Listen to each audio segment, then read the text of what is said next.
The world is not fair. And if you are a truly kind person, someone empathetic, someone who values harmony and tries to see the best in others, you are, statistically speaking, the most vulnerable person in the room. Kindness is not a weakness. It is a superpower. But like any superpower, it must be shielded. Because there exists a class of individual, the manipulator, the narcissist, the emotional vampire, who views your empathy not as a virtue, but as a handle, a tool they can grab to twist your reality, drain your energy, and compromise your integrity. They thrive in the shadows of what is commonly known as dark psychology. You've watched videos about Machiavelli, about the cold logic of power. You've learned the rules of the game. You've heard that if you want to win, you must become ruthless. But what if you don't want to play their game? What if you simply want to exist in your truth, maintain your peace, and remain a good person without being constantly taken advantage of? The truth is, your kindness is your most expensive vulnerability. But today, we give you the defense. This is not a lesson on how to attack. This is a lesson on how to build the shield. We are going to take the 5 most ruthless principles of dark psychology, the ones that shatter good people, and we are going to reverse engineer them. We will turn their weapons into your armor. We call this reverse psychological self-defense. This knowledge is for protection, not for destruction. It is for ensuring that you can continue to be the kind, empathetic person you are, but never, ever the victim. It's for becoming a strategic force so formidable that the manipulator realizes the cost of engaging you is simply too high. Today, you will learn 5 reverse manipulation techniques to neutralize the narcissist, repel the energy vampire, and claim your psychological sovereignty. Let's begin by dismantling the first and perhaps most subtle weapon they use: information. The classic Machiavellian principle, calculated opacity, suggests you must be vague about your intentions to keep your enemies guessing. The manipulator uses this to maintain leverage. They keep you off balance by revealing just enough to make you anxious, but never enough for you to understand the full threat.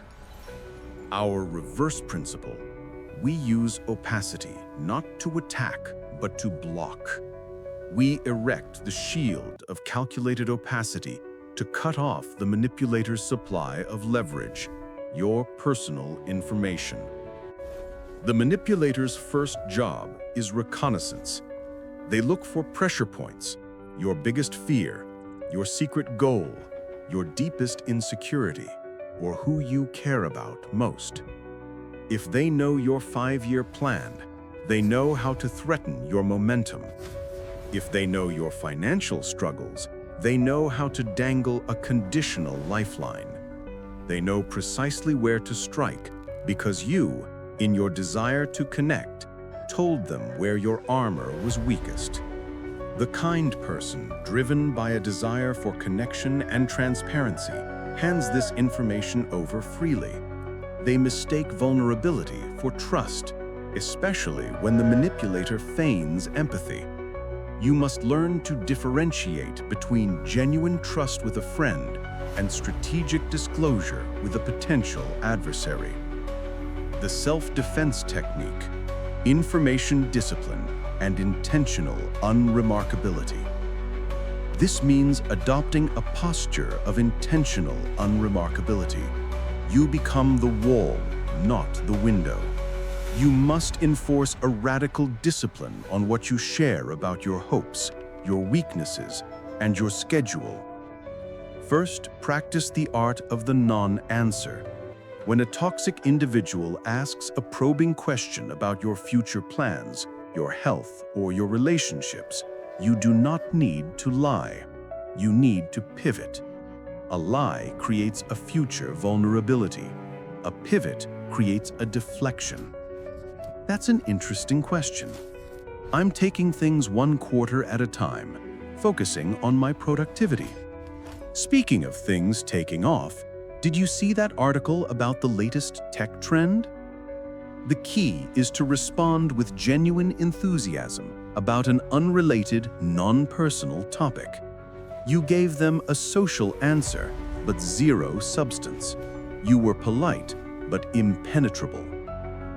Second, embrace the strategic silence. Manipulators are deeply uncomfortable with silence because it removes their ability to control the dialogue. When they make an aggressively probing statement, instead of defending yourself, pause. A 3-second silence. Look them in the eye. Then slowly and calmly ask, "Why do you ask that question in particular?" Or, "What made you think of that right now?" This is the ultimate neutralizer. It reflects their own aggressive energy back to them, forcing them to justify their intrusive inquiry. This usually makes the manipulator retreat, as they were not prepared to be the one under scrutiny. They are used to extracting information, not defending their tactics. Third, and most importantly, remember the concept of low-hanging fruit. Manipulators are lazy. They seek the path of least resistance. They want the easiest, quickest emotional or informational payoff. When they realize that trying to get information from you is like chipping away at granite, when they see that you are consistently a high-effort target with low information payoff, they will, without fail, move on to easier, more transparent victims. They will find someone else who mistakes their probing for genuine interest. By consistently applying the shield of calculated opacity, you achieve one goal. You successfully weaponize your privacy. You protect your vulnerabilities, not through aggression, but through strategic withdrawal of data. This defense is invisible and therefore unbreakable. Machiavelli taught that detachment is necessary for power.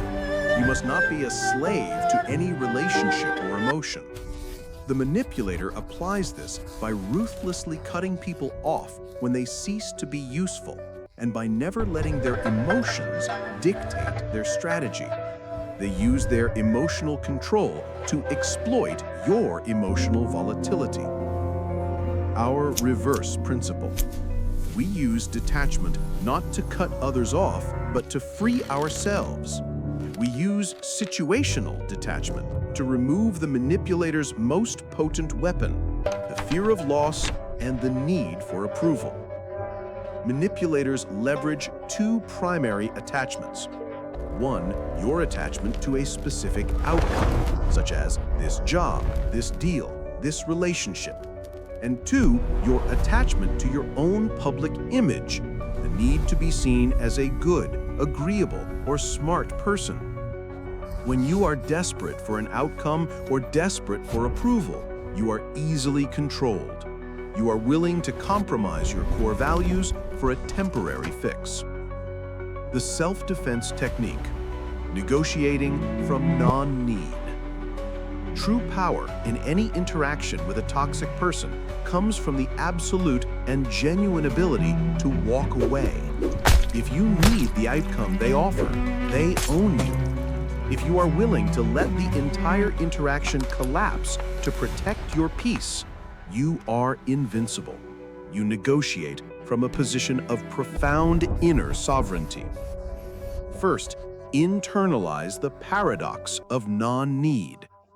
The less you need their approval, their apology, or their compliance, the more likely you are to get what you want, or at least the more quickly you can conclude the interaction without harm. Practice seeing every interaction as an experiment. If it works, great. If it fails, you are still whole. The failure of the interaction does not compromise your identity. Your peace is the only outcome that matters, and you are not negotiating on that. Second, implement a strategic version of the gray rock method on steroids. The gray rock method suggests you become as boring and unreactive as a gray rock. Detachment takes this further. You are not just acting detached, you are actually redirecting your emotional energy. When the manipulator attempts to provoke you, to make you angry, guilty, or defensive, you consciously refuse to process that emotion. You see their attempt as an uninteresting data point. Your brain registers attempted provocation detected, ignoring. You do not let the hook snag. You allow their anger, their drama, or their victimhood to simply fall to the floor in front of you, like a coin that you do not bother to pick up. Third, define your inner circle of certainty. This circle contains only things you can control: your reactions, your decisions, and your integrity. Everything outside this circle, the manipulator's opinions, their actions, their emotional state, is irrelevant to your strategy. This is not about being cold to the world. It is about being a fortress of tranquility in a chaotic world. You are caring without being controlled by that care. You decide when and how your empathy is deployed. By mastering situational detachment, you ensure that the only person who can control your reaction is you. This forces the manipulator to encounter a dead end. Their hooks simply cannot catch you. Their power is based entirely on your emotional response. By denying them that response, you deny them their power source. The Machiavellian principle of psychological echo states that you must reflect a person's deepest needs and fears back to them. The manipulator uses this to build false rapport, making you feel seen, so that you drop your guard, only to be exploited later. They mirror your language, your desires, and your worldview, not out of connection, but to establish a temporary false bridge they can cross to access your vulnerabilities. Our reverse principle, we use the echo not to connect, but to expose.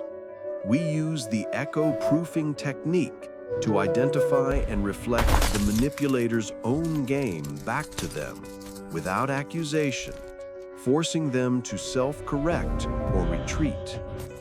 The manipulator's entire game is built on plausible deniability. They want to be able to say, "I was just trying to help," or "You're being too sensitive," when you finally call them out. Our goal is to shatter the deniability without initiating a futile, draining confrontation. We want to demonstrate awareness without giving them the emotional conflict they crave. The self-defense technique, naming the game, and objective observation. The moment a manipulator starts employing a tactic, gaslighting, projection, or guilt-tripping, your immediate defense is to name the dynamic, not the person. You describe the map without accusing the cartographer of malice. First, master the observation statement. Instead of, "You are trying to make me feel guilty," which is an accusation and an invitation to conflict, use a neutral, unassailable observation. "I noticed that when I try to set a boundary, you immediately bring up my past mistake." Or, "I observe that you seem frustrated that I haven't agreed to your request yet. I am taking note of that." This statement is unassailable because it is simply a statement of observed fact. It signals that you are aware of the pattern, but you are still choosing to remain calm and objective. This is the difference between an emotional attack and a clinical analysis. Second, Use the clarifying question to demand specificity. When they make a confusing, circular, or manipulative statement, a common gaslighting tactic designed to cloud your reality, do not engage in the debate. Ask, what specifically are you hoping to achieve by telling me that right now? Can you distill your request down to a single sentence? Or could you explain how that statement is relevant to the topic we were just discussing? I need to understand the logical connection. This forces the manipulator to make the implicit explicit. It drags their dark game into the harsh light of day, which is the last place they want to be. Their tactic relies on the fog of ambiguity. Your defense is the clarity of specificity. Third, the strategic agreement with the emotion. If a manipulator expresses deep, aggressive frustration, instead of defending yourself, you can strategically agree with the emotion, effectively de-escalating the situation while retaining your position. I can see you are incredibly upset and frustrated by my decision. I understand that this isn't the outcome you wanted, and that must be difficult. My decision remains the same. You validate their feeling, which de-escalates them, while simultaneously enforcing your boundary, which protects you. This denies them the conflict they seek and ensures they cannot claim you are being uncaring, but it also shows them their tactics are ineffective. By echo-proofing, you are essentially telling the manipulator, without using inflammatory language, your game is visible to me. I see the mechanism you are employing, and I choose not to play. This is often enough to make them realize the target is too aware, and they withdraw to find someone less demanding of their clarity. The classic Machiavellian principle of ambiguous morality suggests that you must sometimes operate in the ethical gray areas, prioritizing the greater outcome over the short-term appearance of niceness. The manipulator uses this concept to justify their cruel or selfish actions under the guise of necessity. They will do something harsh and then claim it was for the greater good, or that you forced my hand. Our reverse principle. We adopt a pragmatic, outcome-focused approach not to justify selfishness, but to enforce integrity.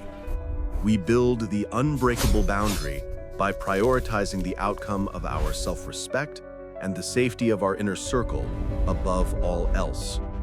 The kind person's biggest moral trap is the need to be seen as perpetually agreeable. They believe that no is a mean word. The manipulator weaponizes this fear of being perceived as not nice. They know that if they ask for something that violates your boundary, you will hesitate, feel guilty, and eventually cave to maintain your nice appearance. This is a moral ransom.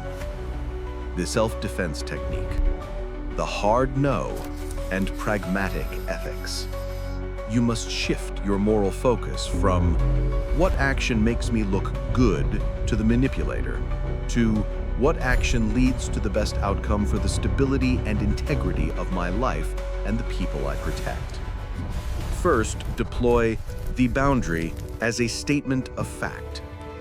A boundary is not a request, it is a declaration of consequence. When setting a boundary with a toxic person, remove all emotional justification, apology, or lengthy explanation. These are the soft spots the manipulator will probe, arguing about your reasons instead of accepting your limit. Simply state the boundary and the inevitable consequence of its violation. My schedule does not permit me to discuss this after 6 p.m. If you call after 6, I will not answer. That is a permanent policy. It is a passive statement, but an active defense. It is not open for negotiation or debate.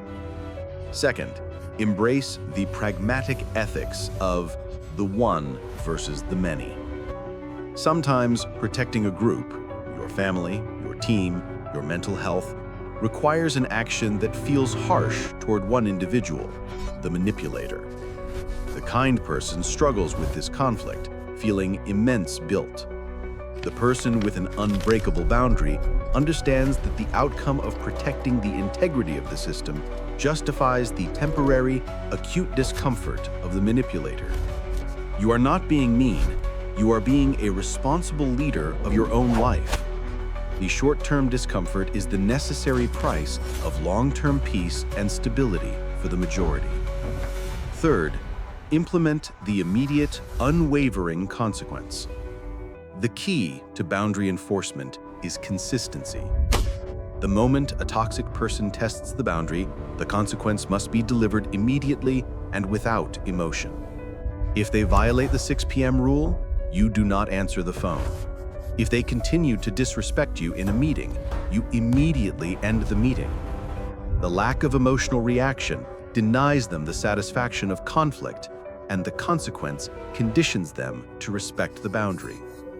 You must be prepared to accept the momentary unpopularity that comes from being effective. This is your pragmatic, moral gray zone, choosing effectiveness and peace over the illusion of niceness. You become an impenetrable fortress where the cost of entry, violating the rules, is too high. The final Machiavellian principle is outcome obsession, a ruthless focus on results above all else. The manipulator focuses only on winning their toxic game, often at the cost of truth, fairness, and relationships. They are experts at distraction, ensuring you spend all your energy playing their game rather than focusing on your goals. Our reverse principle. We adopt a focused strategy, not for material gain, but for sovereignty and peace. We cultivate outcome-driven integrity, making our ultimate result the absolute protection of our inner peace. The kind person is easily dragged into the manipulator's drama. They get caught in the debate, the defense, and the circular arguments. They try to win the argument or change the manipulator. This is a pointless, draining battle. You cannot win a game when the rules are constantly being rewritten by your opponent. You must leave the table entirely. The self-defense technique, strategic disengagement, and goal redirection. The highest outcome you can ever achieve with a toxic person is to not engage in their game. Your life becomes a chessboard where your goal is a single, clear white flag of peace, and every move is calculated to reach it faster. First, practice the focus shift and redirection. Whenever the conversation turns to circular blame, personal attacks, or emotional manipulation, immediately shift the focus to a completely neutral and external topic. Or, even better, immediately state your intention to end the interaction. You are not validating their drama. You are simply stating the current agenda. I understand your frustration, but my goal for this conversation is to finalize the report, so let's stick to the numbers. If we can't do that, I will need to end the call. Or, I am not discussing my decisions, but I am happy to discuss the facts of the situation. Which do you prefer?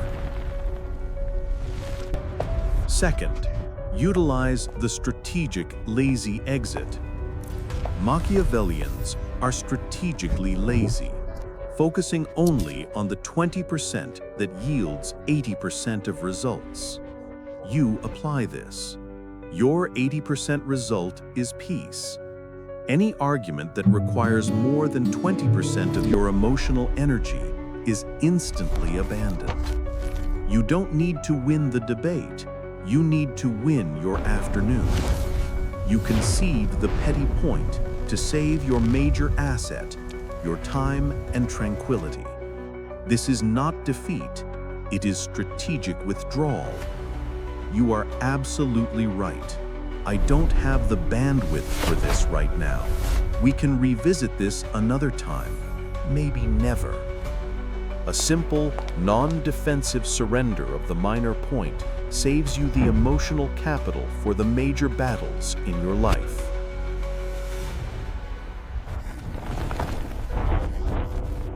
Third, maintain the integrity check as the ultimate outcome. Ask yourself, is my current action serving the manipulator's agenda, conflict and drama, or is it serving my integrity, peace, and self-respect? If the answer is the former, immediately choose an action of disengagement, a physical exit, a quick silence, or a refusal to offer an opinion. Your integrity is the non-negotiable outcome. This relentless focus on your internal sovereignty is the ultimate defense. By obsessing only over the outcome of your personal peace, you remove yourself from the manipulator's influence altogether. You stop playing checkers and start playing a different game entirely, one where they are not even invited. You have just been given the tools to protect your kindness.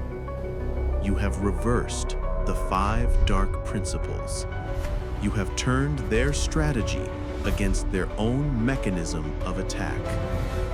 Let's review the shield you've forged. 1. The shield of calculated opacity. Stop being an open book. Cut off their information supply and force them to look elsewhere for leverage. 2. The power of situational detachment. Remove your attachment to outcomes and approval. When you are willing to walk away, your power is absolute. 3. The echo-proofing technique. Do not engage in their drama. Name the game without accusation, exposing their pattern and forcing them to retreat from the spotlight. 4. The unbreakable boundary. Prioritize the integrity and peace of your system over the comfort of the manipulator. Enforce your boundaries immediately and without emotion. 5. Obsession with peaceful outcomes. Focus solely on your peace. Concede the petty argument to win your tranquility. Disengage from any conflict that does not serve your highest self. Remember, the true purpose of this knowledge is not to dominate, but to be undominated. You are fortifying your spirit so that you can continue to be a force for good in the world, unburdened by those who seek to drain you. This is the ultimate ethical application of strategic intelligence. The most dangerous person in any room is the one who understands these rules and uses them selfishly. But the most valuable person in any room is the one who understands these rules and uses them ethically to maintain their light and protect their peace.